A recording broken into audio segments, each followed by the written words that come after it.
Magandang araw na naman po sa lahat po ng aming mga followers. So ngayon mag-upload na naman po tayo ng mga video ng mga isdang nahuli ng asawa ko mula sa kanyang pamamana. So ayan nga, no, nakahuli po siya ng isang malaking talakitok, no, o yung tinatawag sa amin na mamsa, no, malaking langog. Ayan. So, hindi lang po yun, marami pa pong ibang mga isda yung nahuli ng asawa ko kagabi. So, may mga surahan, no? Maraming surahan. May iba yung tawag sa amin mga lahos o yung pitaw, no? So, tingnan nyo naman. Iayos po natin ito kasi yung ibang nasa ilalim hindi na po makahinga. O, ayan nga. No? Nakita po natin.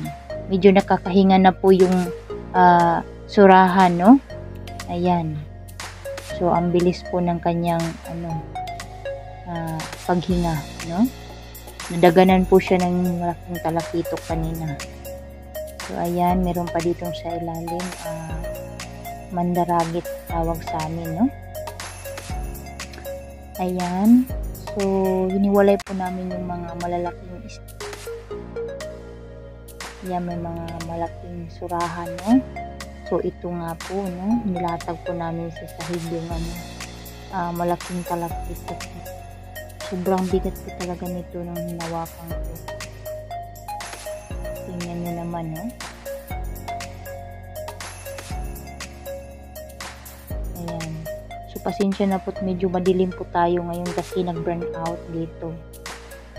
Ayan. Trinay namin itimbang yung talakitok, no.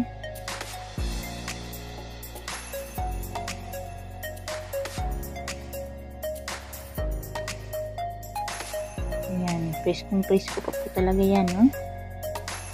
Tsaka, tingnan nyo naman yung buntot, oh, gumagalaw-galaw pa. Buhay pa po yan, ha? Umabot ko na 3 kilong laking yan.